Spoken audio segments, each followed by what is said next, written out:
moving off of LA and back here to good old ATL. We Can are I say something? go man. Uh, what's the coach's name? Nate Nate McMillan. Nate McMillan. McMillan. Nate, if you listen to this podcast, man, I feel sorry for you. I love you, man. You know, when you walked off when your last game in Seattle, I ran up to you and told you it was an honor to play against you because I've been a big fan. And then, let me just say this: I love you even more now. After watching that game when y'all about to win and this smug shoot a logo three to try to win the game with 10 seconds left to go on the clock. They get the rebound, then miss, and then you tip in to win, and you don't say anything that I know of. He might have said something to you, Brandon Harper, but yo, Nate, dude, you got a lot of moxie that I don't have. So my hat's off to you. Because I couldn't coach that team the way the bad shots that Trey Young take. Oh my goodness, I'll be pulling my hair out, and that's probably why Nate ain't got no hair right now. Yeah, that ain't him shaving his head. That's nature. That's nature going. No, we have too much stress going on. So the a lot of the stuff that's been going on here in Atlanta has been around Nate, has been around Trae, has been somewhat around the front office as well as those changes continue to go on. I'm not gonna lie. I thought Kyle Korver was still on an NBA roster somewhere. I didn't know he was getting an assistant GM job with the Hogs. Yep. I thought he was riding the pine in Cleveland or something. Like, I had no clue. I thought he was still on an NBA roster. Well, he's been doing something with the Hawks organization for a little bit now. So now they probably just promoted him. I text Grant Hill. I said, dude, we sat there and doing All-Star. We talked about that position for me. Do you want me to come in and interview? Where my damn interview at, man? I didn't even get a damn interview. So for what? Grant for Hill, the assistant GM for the Hawks? Yeah, man. Grant talked about that shit. Really? Man, Grant didn't even call me a call, man. I said director of player personnel or something because I said, yo, man, I'm trying to get back to the South, man. We need you back in Atlanta, by the way. You need to be here. Yeah, you need to be here. So a lot of weird changes happening. Now, a lot of this too rotates around some things that have come to light about Trey Young. That there were discussions, I guess, to move Trae in the Dejounte Murray move. That was a possibility, and apparently that got vetoed somewhere in the line of hierarchy amongst the Atlanta Hawks. And we find out now that apparently, and I didn't know this, that Trae in last year's playoffs, after the playoff loss to Miami, chartered a separate plane and flew back on his own, didn't come back with the team, which what we hear has rubbed people, not just within the structure of the Hawks, but within the front office, the wrong way. It just shows kind of like this idea that I don't need to be with y'all. I'm gonna do my own thing. I'm just sort of at a loss as to where the Hawks go from here. And I said to B before we started the show, I'm surprised they won that game last night in Dallas, and not surprised because they're not a good basketball team. When they play together and they do what they did last night, they're a good team. Yes. But when you have so much noise surrounding an organization like the Hawks right now, and it seems just like finger pointing and blame shifting and everybody else is to blame, and it's not me and it's him and it's not him and it's this guy, that you can find the moxie within a locker room to pull a win together. Because I don't know who listens to who in that locker room. I really don't. Like, we talk about leadership. Who the hell leads that? Do you listen to Nate? Because Trae don't seem to want to listen. So do you listen to Trae? Where do you go? Dejounte Murray. I guess. Dejounte Murray is, when it comes to everything that has been taking place, whether it's come down to Trae, whether it's come down to Tony Wrestler and his son, and they say him having a hand in basketball personnel and things of that nature, anytime we see Dejounte Murray, he is even keel through it all. Now, he's coming from a totally different organization where you never heard anything about the Spurs. That's not the way they do things. You know, there's a way and there's an order in which you go about things in San Antonio. And Rob knows. Rob can attest to that. Rob knows. So he comes from that background.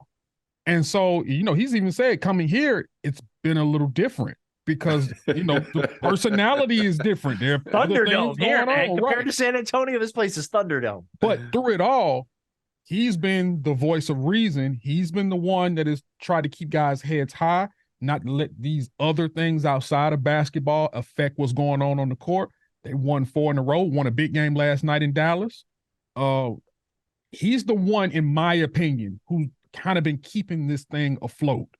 because he's the guy that's been pretty much even keel. He came here to do a job, and that's to win. And so he's trying to do that. You know, it's this show goes to show you when they talk about organizations and how they, right the ship before the ship even takes off.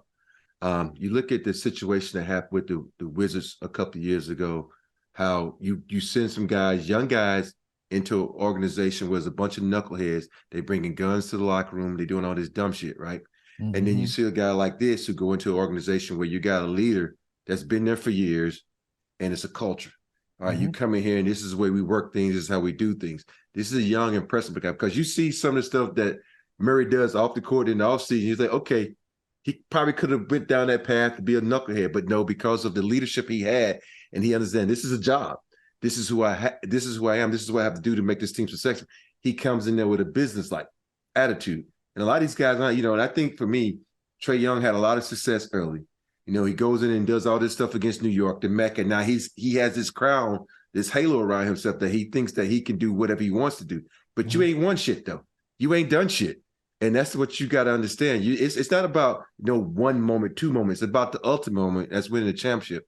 And these guys like this who get in this league and they think they're bigger than the game itself. Not saying that Trae is, I'm just saying in general. And they got to understand, like, dude, it's about we, not about you. You have to play as a team. We have to work together as an organization because it's about building blocks. We're not there yet. We almost there. We got a little taste of it. Now we should build on that. You should want to work harder. You should want to bring people in to make this team more successful. You should want to listen to a coach like Nate McMillan, who's been there, done that, who understands the situation. And these young guys now, they get so say, oh, I can do it on my own. MJ couldn't do it. Kobe couldn't do it. LeBron couldn't do it. None of these guys were able to do it on their own. They did it as a team. And these guys got to understand that. Also thinking, I think we talked about this before, the city and the environment that you're in plays a big part in that. When you're the city of Atlanta that does not have a rich basketball history nor a rich sports history, when you get a guy who, is a top pick, comes in, he's supposed to be the savior of your franchise and supposed to be the guy to lead your franchise into the sunlight, and he has a nickname. Atlanta's a place of entertainment as well. Give him a nickname, Ice Trae. He buys into it. You got the little, and hitting the logo shot. We love entertainment. So if you entertain us and you ingratiate yourself in the culture here, we'll exalt you.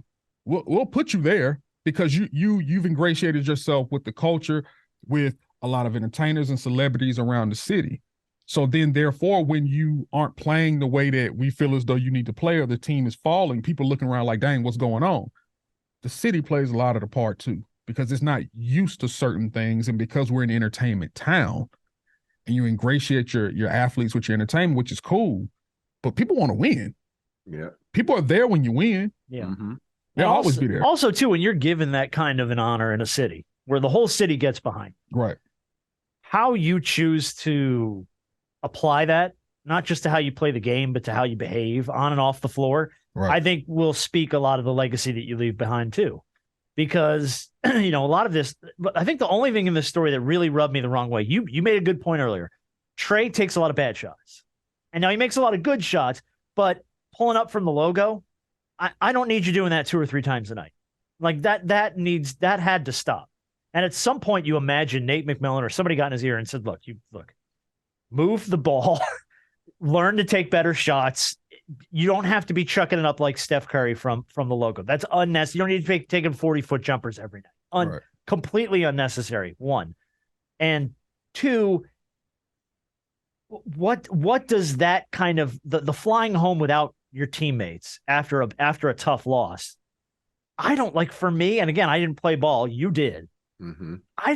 How do your teammates view you in that capacity? Like, we just went through it. We battled. We left it on the floor. We got our butts kicked. We're going to go home together and move forward together as a team. And then the guy that you're looking at as the leader of said team just goes, dumma. For us, it's a different era. We remind of something like that happened. We was like, was there a family problem? Was there something wrong? And if you come back with not a good answer, then that's fucked up, man. Don't do no shit like that. We're a team. I says, we sacrifice for you to take all these bad shots. We sacrifice for you to be an all-star. Don't disrespect us. It's a disrespect to your team.